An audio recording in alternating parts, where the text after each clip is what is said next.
Introducing you to people across North Carolina and around the world who put their Catholic faith into action. This is FaithWorks on Catholic 540 AM Divine Mercy Radio. Now, here's your host for FaithWorks, Ellen White. Hello, everyone, and welcome to another edition of FaithWorks on Divine Mercy Radio. Our show highlights individuals through God's grace who put their faith into action daily.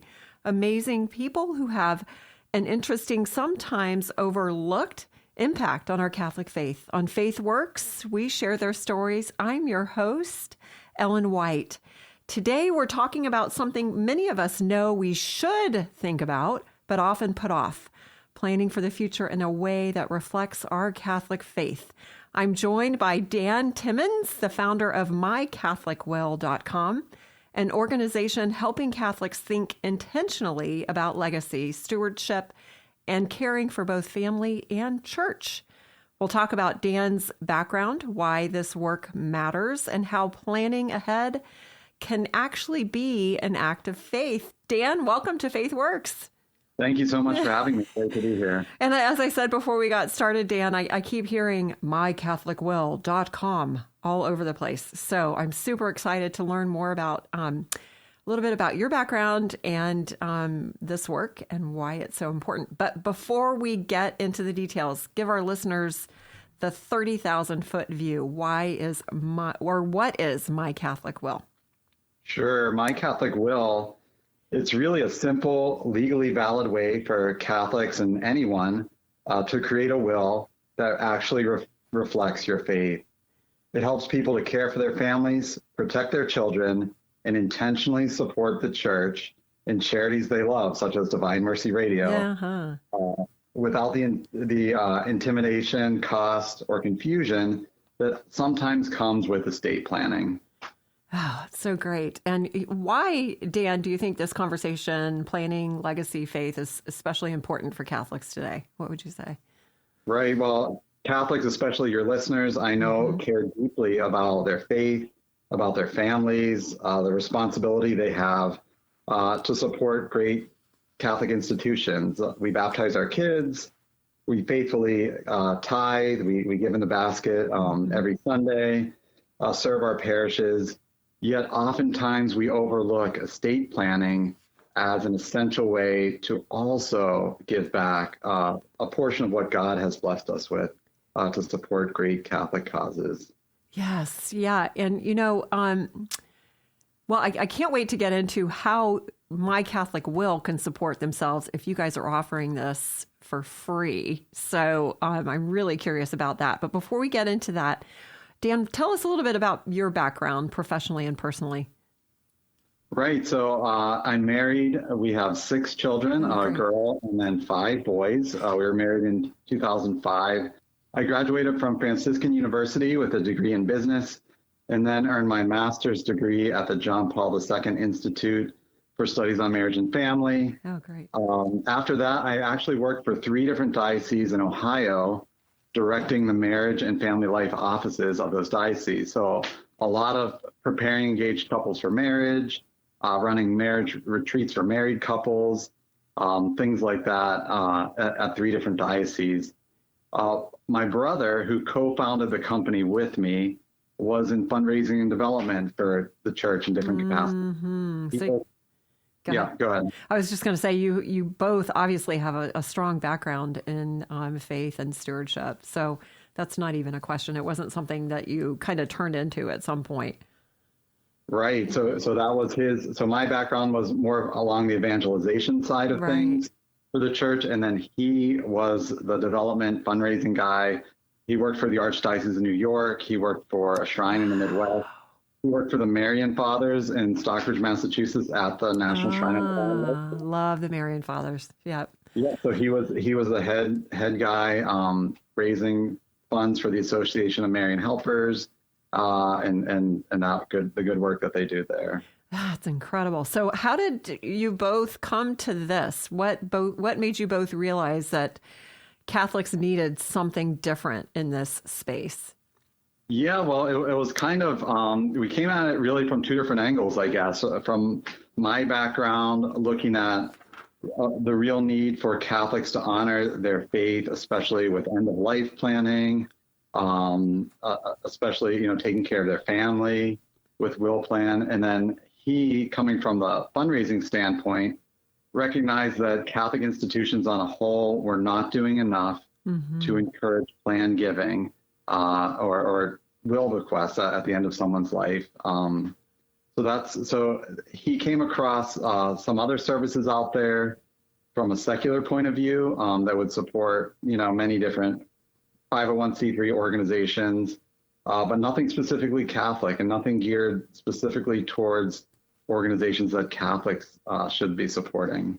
Now, you talked about planned giving. Talk a little bit about that, Dan. What does that mean for somebody that's not familiar with that term? Right. So it's sort of like present day giving would be, putting the $20 in the basket every week, or an envelope comes in the mail and you write a check, or I'm sure Divine Mercy Radio has pledge drives several times throughout the year. And it's, all of that is very important. Organizations need that money for day-to-day operations.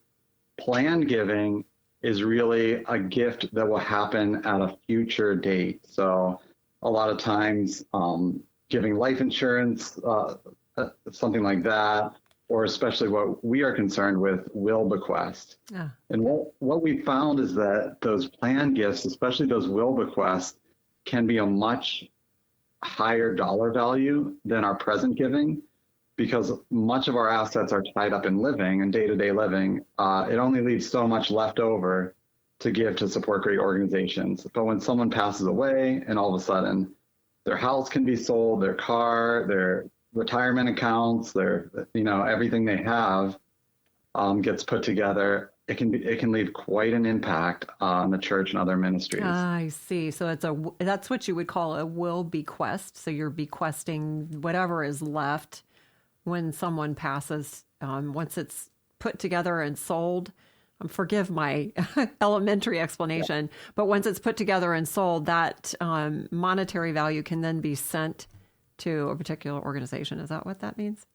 Correct. Yeah. Okay. So you write your will, you make requests to, primarily family members. We would encourage, obviously, supporting your spouse, if you're married, your children, grandchildren, nieces, nephews, others. But definitely thinking about a portion of that, I would recommend 10% going to support great Catholic causes, your local parish, your local diocese, and then radio station, other Catholic ministries. Of course. Yeah, radio station. How has your Catholic faith, Dan, shaped the way you think about life, death, responsibility, and legacy? Right. Obviously, it was always very important. Grew up in a large Catholic family, so I'm the oldest of 10. My brother, Tom, who founded this company with me, is number 4. But really, our parents instilled in us from a young age the importance of practicing our faith, regularly receiving the sacraments, staying close to the church. Almost all of us, I believe, at this present time, work or volunteer for the church in some way or another. So it's been a huge part of our faith growing up, which only deepened in college at Franciscan University, meeting my wife, who's also a Franciscan University grad, and then trying to instill that in our own children, having regular prayer time as much as we can as a family, and bringing them to the sacraments and Mass on a regular basis. Excuse me, I want to ask about tithing. Is that something that you regularly witnessed your parents doing when you were growing up? And if so, what did that look like? And what is it that you try to instill in your own children today, Dan, with something like that? Right. So obviously, witnessing the weekly collection in the basket, there were a number of other great organizations that my parents supported. But what really had a huge impact on me personally was my parents were very involved in the pro-life movement growing up. So taking us to the March for Life several times in Washington, D.C. But then especially my dad, I remember him bringing myself and a friend to a really underprivileged area of Pittsburgh where we helped put together cribs for young women who, needed help, needed assistance. we would deliver cribs to their apartments and help assemble them. It was my dad and I and a friend, and it was very moving, just to see poverty, how people lived, and that they were so grateful when we did this. And to actually be doing something with your hands, Dan, and seeing and witnessing it firsthand, I think is an incredible experience. All right, so let's move on and talk about My Catholic Will. You kind of touched on this a little bit already. You recognized that there was a definite need because there wasn't something specifically Catholic. Once you got started with it, I guess I'll ask this question. What has the response been? How long ago did you get this started? And let's go from there. Yeah, so this was back in 2019 or 2020. Okay. My brother came to me with this idea that he had of an online will writing platform for Catholics that would support, that would encourage Catholics to support great Catholic causes as part of their faith plans. Yes. He actually, he reached out to my cousin, my young cousin, Bennett, who was studying computer programming. He was working as a computer programmer. Told him this idea. He was hugely supportive of it, gave us some guidance. And then he tragically passed away just before the company was founded in 2021. So he, at a very young age, of cancer, and just really a huge loss of our family. So we've asked for his intercession. We pray for him. We pray to him. And we ask him, to watch over and bless our company regularly, and it's been a blessing. So that was back in 2021. We started working on the platform, and then we launched it on the web in January of 2023. So it's been up and running just over 3 years right now. Wow, up and running in 23 years, or in 3 years. So what kinds of gaps have you seen these last 3 years, Dan, spiritually, practically, pastorally, that weren't being addressed maybe at this young age for you guys and even prior? What would you say to that? Yeah, I guess, as far as like making a will plan or leaving these gifts for Catholic charities and causes in someone's will, like you let off, it's something that people don't want to think about. Yes. End of life planning or estate planning. So we've actually tried changing the conversation a bit when we do our advertising, which I think has helped you to see mycatholicwill.com in so many places. Because when we focus on death or the end, it's kind of like, I'd rather think about that some other time, or put that off. So what we try to lead with is leave a legacy, provide a legacy for your family, provide a legacy for the church. Think about the future and the positive impact that you want to have on those you love, mm-hmm. and the organizations that you love. So when we've shifted our focus on that, we've seen a lot greater participation in My Catholic Will. So it's not so much like doom and gloom, although it's important to focus on the end and prepare. It's when we shifted that, we've gotten a much higher participation rate. How does a Catholic worldview change the way we approach wills, guardianship, charitable living, and end-of-life decisions, Dan? Curious. Right. So obviously our Catholic faith is of prime importance. So for guardianship, you want to make sure that your children are raised in the faith. You want to make sure that you're choosing guardians wisely. And mm-hmm. and what we hear sometimes is like, well, I've started my Catholic will, but I haven't completed it. And a lot of the times the main reason is I don't know who to choose as guardians for my children. Mm-hmm. So people will get stuck at that step, end up not completing. And my reminder to them is, well, you've already made a decision who is to be the guardian of your children. And that's who the state decides will be guardian. So if you don't complete, you've already made a decision. Mm-hmm. It's not that you haven't decided, you have decided that the state will be making that decision. So it's important to make a decision, even if that decision will be updated in the future. Maybe you're debating, this sibling or that sibling, which one. Well, just pick one, finish the process, make the will legal, and then you can always go back and make edits. But what we don't want to do is to leave our guardianship plans, our estate plans, up to the state to decide. That's something, because we know the state is not going to take our Catholic faith into consideration. Absolutely. When deciding these things. Yeah, it is. It's really important. And that was going to be my next question. When Catholics don't plan with their faith in mind, you have entities that are making these decisions for you that could care less about your Catholic faith. Right. So, it doesn't enter their conversation at all. The judge is not going to, weigh that into consideration. So, Dan, what kinds of challenges have you encountered these 3 years that you have been involved with My Catholic Will? Yeah, thank you for that question. Obviously, it's been a lot of work to get started from the ground up. Starting something from scratch, there's always a learning curve. Yeah, but definitely trying to balance that with the importance of taking time off and spending time with family and doing everything that we say is important on My Catholic Will, putting that into practice in our own life. Yes.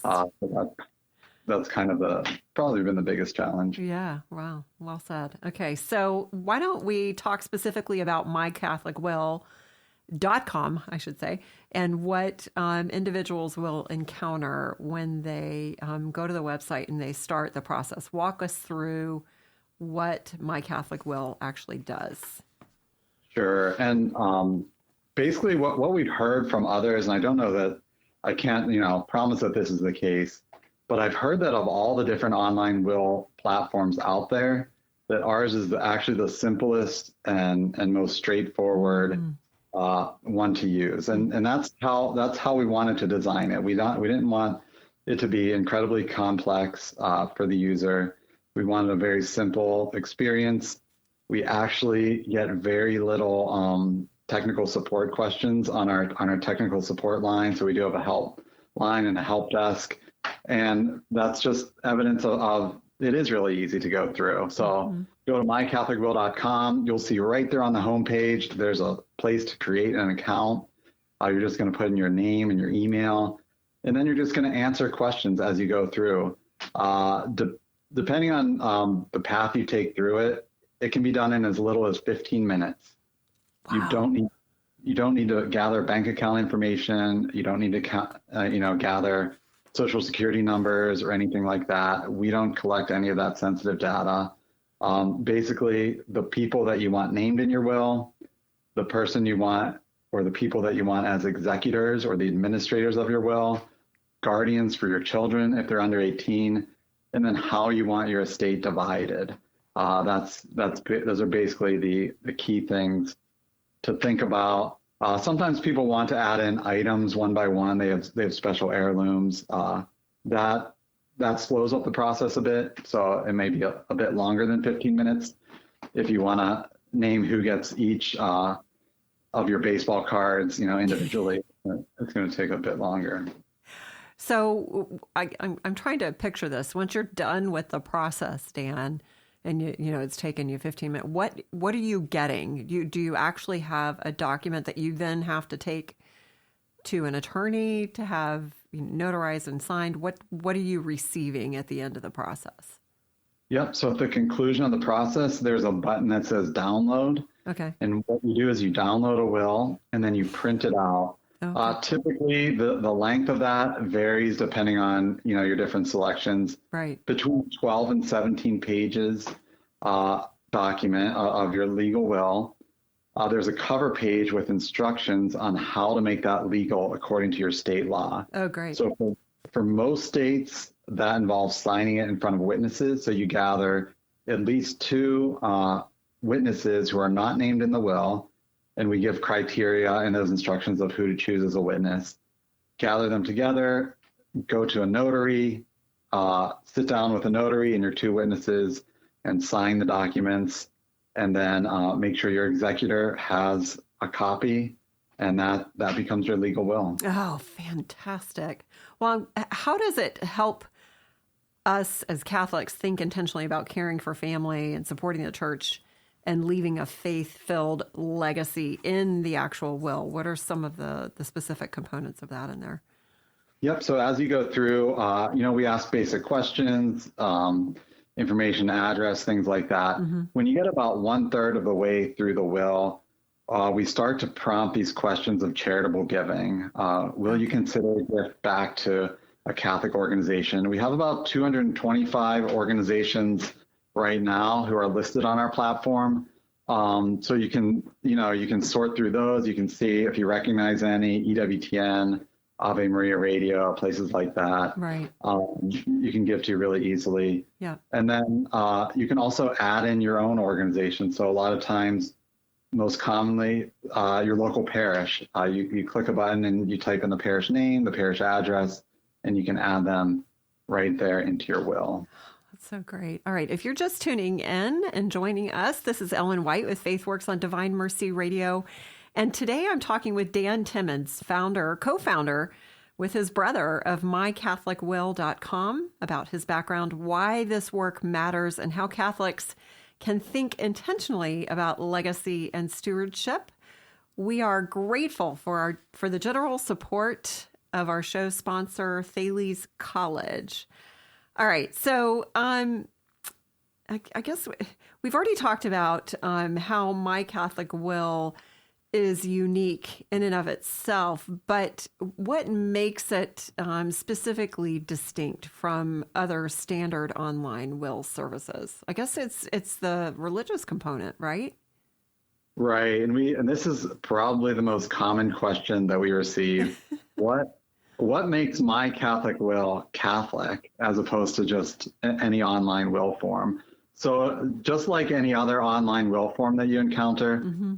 It creates a legally valid will document that's in accordance with your state legal guidelines.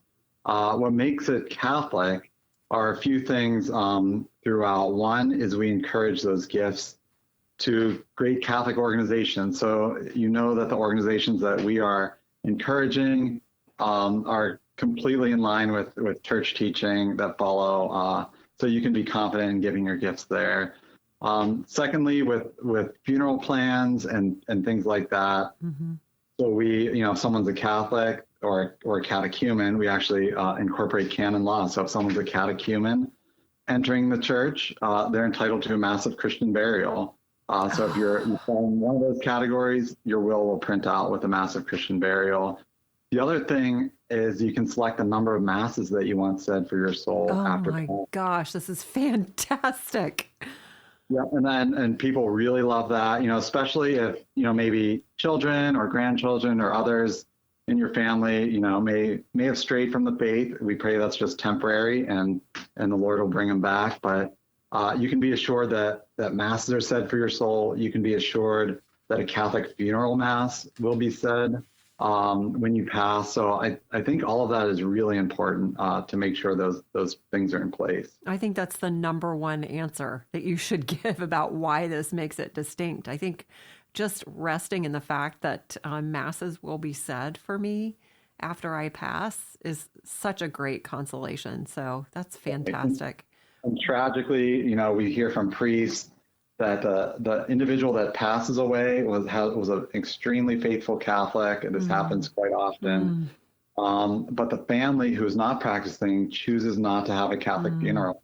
They just want a blessing service in the funeral home, and obviously they don't see the importance of having masses said. So having this as part of your will plans is immensely important. Yes, immensely important. So I did a show a few months ago with a local Catholic physician, Dr. Patrick O'Connell with Sentinel Primary Care, about healthcare power of attorneys and end-of-life care and desires with that.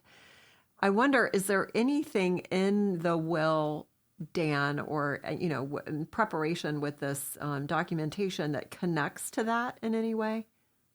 So at this point, we don't. We've gotten requests along those lines. for the time being, where we encourage everyone to go, and I don't want to step on the doctor's toes that you've already talked with. Right. But the National Catholic Bioethics Center. Yes, he mentioned them. That's an incredible resource. They have documents for healthcare power of attorneys, healthcare proxies. And then also, I'm not sure about North Carolina, but about half of the state Catholic conferences have a document, an end-of-life planning document for free on the state Catholic conference website. So that would be something to look up. Yes, that's a great suggestion. But for now, it's definitely the National Catholic Bioethics Center. Great resource for all kinds of fantastic material. All right, so tell me, Dan, how have people responded so far? Do you have any stories or feedback that really stand out to you?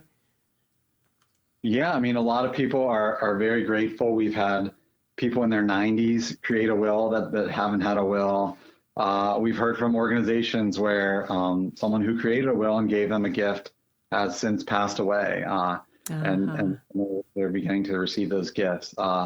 So definitely lots of great stories. On the other hand, we have stories of people that passed without a will. So there was a pastor we heard from who had an elderly parishioner, had no family that he was aware of that she had. And she would repeatedly tell him, when I pass away, everything I own is going to be given to the parish, repeatedly. And so, she ended up passing away and they couldn't find a will. And then all of a sudden, these long lost family members who never spoke with her come out of the woodwork. The parish ended up with nothing. So we hear stories along those lines also, and they emphasize the importance of having something in place. So important. Again, mycatholicwill.com. All right, Dan, so tell me, future plans. What are you guys looking to do in the next few years and beyond? Well, we're currently in the process of redesigning the whole site. So we're working with a developer that will be launching in the next several months. Great. Modernizing the look and feel, making it easier, even more user-friendly. So that's coming. And definitely some other things down the line. Obviously, those healthcare power of attorneys and healthcare proxies from a Catholic perspective. So definitely encouraging everyone to plan end of life, whether it's from the healthcare point of view or from the state planning, to do that all from a Catholic perspective. Yeah. So you bring up a good point for someone that's listening right now who has never thought about a will. What's the first step? Well, the first step, as far as if you're interested in My Catholic Will, is to go to mycatholicwill.com and then just start the will process there. Obviously, if you want to speak with an attorney, we do recommend that. Even after you print out your will, you can always take that printed will to an attorney and have them review it. But really, it's so simple to get started. Print out that document, and then you can get it signed in front of witnesses. Basically, you could have it done today if you wanted to, if you could gather the notary in time. Is there any charge on our end if we go to your website and do something? Yep. So normally it's $79.95 for an individual to use My Catholic Will. So that's our base price. Okay. So that's pretty reasonable. Yeah, I think sure. we hear that it's pretty affordable. We do have partnerships with different organizations around the country who their donors are able to do a will at no charge. So that's also a possibility. Is there a way to look at those donors on your website to see who might offer that so that we could get a discounted cost on this? Yeah, we don't have them. We don't have them right off the bat on the front page of the website. So mostly, if you're connected with different organizations that are promoting My Catholic Will, that would be the way to do that. Okay. All right. And so what's one mistake Catholics commonly make when planning or avoiding planning? Yeah, I guess that would be the number one mistake would be simply avoiding planning. Like I shared, we hear too many stories about that. What happens when you avoid making those plans? It's really, really important. And several times throughout the year, we are reminded of this to make plans. So Ash Wednesday, coming up, we receive the ashes on our head, and it's like, oh my goodness, we should be planning, the whole month of November when we pray for the dead, even celebrating the death and resurrection of Jesus on Good Friday and Easter. So we're reminded of the need to plan and to plan well, but oftentimes just the busyness of life, and we've all been there, and it's hard to get started. And so that's why one of the reasons we created this to be very simple and easy way to plan. Yeah, I've heard, and I've encountered family members that have taken care of all of this so their children wouldn't have to be responsible for, the planning. And it just seems like it actually would bring peace as opposed to anxiousness about end of life. It just takes, one major step away and in the planning. And I think also, Dan, would you agree that by looking towards this and doing the planning, it helps with our approach to the end of life too? Right, absolutely. And like you said, planning is also an act of charity. Like it's you're being charitable towards your family members by taking something off their plate. It is tragic when, someone passes away with nothing in place, on top of grieving, on top of, potential shock and grief that family members are experiencing. Now they have to very quickly plan so much surrounding the funeral, the burial, other things, gathering documents, trying to do all of that. So it's a huge act of charity to do that for your family ahead of time. Great point. All right. If listeners remember just one thing from today's conversation, Dan, what would you want it to be? Well, just remember, just don't leave things to chance. We have this great, easy tool, mycatholicwill.com, to do a quick, easy estate plan that it aligns with your Catholic faith. There's really no reason to put it off anymore if you've been putting it off. So I would encourage everyone to check out the site, mycatholicwill.com. mycatholicwill.com. And let's stay in touch, Dan, because I'm really interested in the work that you guys are doing and with the updated website. So let me know when that comes out in the next couple of months. I'm really interested in this work. Absolutely. And any final encouragement for Catholics who want to be good stewards of what God has entrusted to them? Right. It's a good reminder that everything that we've been given is a blessing from God. Absolutely. That it's all His. We are simply stewards of it, and to be continually reminded of that. That it's all His goods, it's all His work, everything good that we do, and then to give Him a thank offering in return is really important. So whether that's on our weekly giving and our charitable giving, or even at the end of life in our estate plans. Yes. Well, not only thanking Him, but also thanking you, Dan, you and your brother, for doing this, and for the repose of the soul of your nephew, Bennett. Is that what it was? Bennett? Yeah, our cousin Bennett. Your cousin, and for the help he gave in the beginning. And again, Dan Thimons from mycatholicwill.com. We've talked about why planning matters, how our faith should shape those decisions, and how this kind of preparation can bring peace, not fear. If today's conversation sparked something for you, I encourage you to learn more and take that next step. As always, thank you so much for listening to FaithWorks, where faith meets everyday life. Let's keep working to live and plan with intention. If you missed any part of this episode or want to catch up on past conversations filled with inspiration and hope, you can find them all at divinemercyradio.org. Just click on local shows. And don't forget, you can take FaithWorks with you wherever you go. Just download the free Divine Mercy Radio app from your app store. Simply search Divine Mercy Radio NC and you're all set to listen anytime, anywhere. Thank you so much, Dan. Appreciate all your work. Thank you for having me. Okay. God bless. God bless. And be sure to check out my previous interview with Dr. Patrick O'Connell on September 27th of last year, 2025. titled Faith at the Finish Line, Catholic Care at Life's End.